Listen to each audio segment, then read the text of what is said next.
আসসালামু আলাইকুম। Study with Shaon চ্যানেলে আপনাকে স্বাগত। তো চলে যাই আমাদের আজকের টিউটোরিয়ালে। আজকের টিউটোরিয়ালটা হচ্ছে আমাদের ওয়ার্ডপ্রেসের ড্যাশবোর্ড। আপনি যখন ডোমেইন হোস্টিং রেজিস্ট্রেশন করবেন এবং ওয়ার্ডপ্রেস ইনস্টল করবেন তখন এরকম একটি ড্যাশবোর্ড পাবেন। তো এর পরবর্তী ভিডিওটি ছিল আমাদের অ্যাপিয়ারেন্স নিয়ে। আপনাদেরকে বলেছিলাম যে অ্যাস্ট্রা থিমটা ইনস্টল করে রাখেন। কেন? অ্যাস্ট্রাটা হচ্ছে local business, online store, blogging এবং পোর্টফোলিওর জন্য ওয়ার্ল্ডে খুব ফেমাস একটা ওয়েবসাইট। এবং তারপরে প্লাগইনের ক্ষেত্রে বলেছিলাম এলিমেন্টর এবং র্যাঙ্কমেথ এসইও প্লাগইনটা ইনস্টল করে রাখেন। তো যাই হোক, আশা করি সবাই এতটুকু করেছেন। যদি না করে থাকেন তাহলে পূর্বের ভিডিওটুকু দেখে এই কাজটুকু করে নিন। এই কাজটুকু করার পরে আমরা চলে যাব ওয়ার্ডপ্রেসের ড্যাশবোর্ডে। তো ড্যাশবোর্ড থেকে দেখাবো আপনাদের ওয়েবসাইট তৈরির ফার্স্ট স্টেপ। তো ফার্স্ট স্টেপ স্বরূপ আপনি প্রথমে কি করবেন, আপনার পেজেসে চলে যাবেন। আপনার ওয়েবসাইটে কয়টা পেজ আছে? প্রাইভেসি পলিসি নামে অনলি একটা, এটা এসটা নিজে নিজেই তৈরি করেছে। তো আমি যদি তৈরি করতাম এখানে এলিমেন্টর লেখা থাকতো। তো আমরা এখানে দেখি আপনাদের কাজের সুবিধার্থে আমরা আপাতত 4টা পেজ বানাবো: about, terms of use, affiliate disclosure, contact আস। তো ঝটপট আমরা এই 4টি পেজ বানাই নিই। এই 4টি পেজ বানাইতে হলে সর্বপ্রথম দিবেন নিউ পেজ। নিউ পেজের মধ্যে সর্বপ্রথম আপনি অ্যাবাউট পেজটা বানাই আমরা। A B O U T about পেজটা বানালাম। এবং অ্যাবাউট পেজের মধ্যে এই যে র্যাঙ্ক মেথড, অলরেডি আমাদের যেহেতু র্যাঙ্ক মেথড ইনস্টল করা, পেজের জন্য র্যাঙ্ক শো করতেছে 100-1, কারণ আমরা এসইও দিইনি, আমরা পরে দিব। এগুলো পরের কাজ, আপাতত শুধু পেজটা বানান। পাবলিশ। পরবর্তী আবার আমরা চলে যাব ড্যাশবোর্ডে। আবার দিব এই যে অ্যাবাউট পেজটা চলে আসলো। প্রাইভেসি পলিসিটা আমরা আপাতত এটা ডিলিট করে দিই, এটা আমাদের কোনো প্রয়োজনই নেই, আমরা নিজেরা বানিয়ে নিব। আবার দিব নিউ পেজ। আমাদের পরবর্তী আরেকটা পেজ বানান, টার্মস অফ ইউজ।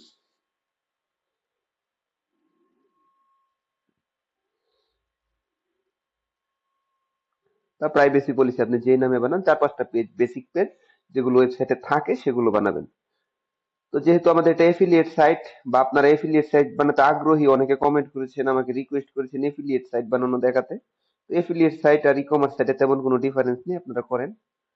জাস্ট শুধু ই কমার্স বাটন গুলো অ্যাড করা, কয়েকটা থিম ইনস্টল করা। তারপরে আপনাদের অ্যাড নিউ পেজ দিলাম, এবং পেজগুলো আমি ঝটপট বানিয়ে নিই। তারপর এফিলিয়েট ডিসক্লোজার দিয়ে দিলাম। যদি এফিলিয়েট থাকে আপনাকে বলে দিতে হবে যে এইখানে এফিলিয়েট লিংক আছে, এটা আপনাকে এফিলিয়েট ডিসক্লোজারে বলে দিতে হয়। তার পরবর্তী কন্টাক্ট আস একটা পেজ বানাই, অ্যাড নিউ পেজ। এগুলো সবগুলার এসইও 1 শো করতেছে বা শো করতেছে না, এগুলো নিয়ে এখন ভাবার দরকার নেই। তার শুধু পেজগুলো বানান, 4টা পেজ বানান। 4টা পেজ বানানো হয়ে গেল। এখন আমি যদি ওয়ার্ডপ্রেসে আবার যাই, ড্যাশবোর্ড, পেজেস, এখানে দেখবেন 1 2 3 4, 4টা পেজ তৈরি হয়ে গেছে। পেজগুলো তৈরি করার পরে আপনার পরবর্তী আরেকটি কাজ হচ্ছে আপনার ওয়েবসাইটের ক্যাটাগরি তৈরি করা। যেমন আপনি পোস্টে চলে যাবেন, দেখবেন কয়টা পোস্ট করা আছে, এটা অটো পোস্ট, এটা ডিলিট, ট্রাশ, আমাদের প্রয়োজন নেই। এবং তার পরবর্তী কাজ হচ্ছে আপনি ক্যাটাগরিতে চলে যাবেন। ক্যাটাগরিতে আপনার যে সর্বপ্রথম যেহেতু আমাদের ওয়েবসাইটটা কি সম্পর্কিত, যেমন আমি স্টাডি উইথ শাওন দিয়েছি, তখন এই ক্যাটাগরি আমি দিলাম ওয়ার্ডপ্রেস। ওয়ার্ডপ্রেস ক্যাটাগরিতে আমি দিলাম। হ্যাঁ, ওয়ার্ডপ্রেসের মধ্যে কি থাকতে পারে? Website design.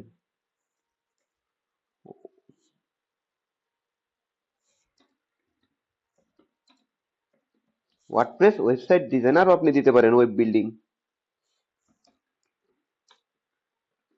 এগুলো দিতে পারেন। ডেসক্রিপশনও আপনি এই জাতীয় দিলেন, দিয়ে অ্যাড ক্যাটাগরি চলে গেলেন। এই যে একটা ক্যাটাগরি আসলো, ওয়ার্ডপ্রেস। ওয়েবসাইট বেসিক দিই, ওয়েবসাইট বেসিক্স, দুইটা ক্যাটাগরি হলো। এখানেও then web design, web building, website building then, web design, website building. এই ক্যাটাগরি গুলো আপনি অ্যাড করেন। প্যারেন্ট ক্যাটাগরি দিলাম না, পরে এটা আপনি বুঝে দিয়েন। প্যারেন্ট ক্যাটাগরি বলতে বোঝায় আপনাদের অনেকগুলো আন্ডারে, যেমন আমি মনে করেন ফিজিক্সের টিউটোরিয়াল দিলাম, আইসিটি টিউটোরিয়াল দিলাম, ম্যাথের টিউটোরিয়াল দিলাম, কিন্তু এগুলোর মাদার বা প্যারেন্ট ক্যাটাগরি কি হবে? এইচএসসি, এরকম। বা সিএসসি এর আন্ডারে কিছু দিলাম, ওয়েব ডিজাইনের আন্ডারে কিছু দিলাম, এরকম। তো যাই হোক, আমি আপাতত 2টা ক্যাটাগরি তৈরি করলাম। আরেকটা তৈরি করে রাখি এইচএসসি নামে। এইচএসসি তে আমি কি লিখবো? এইচএসসি আইসিটি ফিজিক্স ম্যাথ আমি এই তিনটাতে পারদর্শী, আমি এই তিনটাই দিলাম। দিয়ে আমি এখানে আরো এখানে তিনটা ক্যাটাগরি ক্লিক করে রাখলাম, তৈরি করে রাখলাম। এসএসসি দিব, এসএসসিও দিতে পারেন।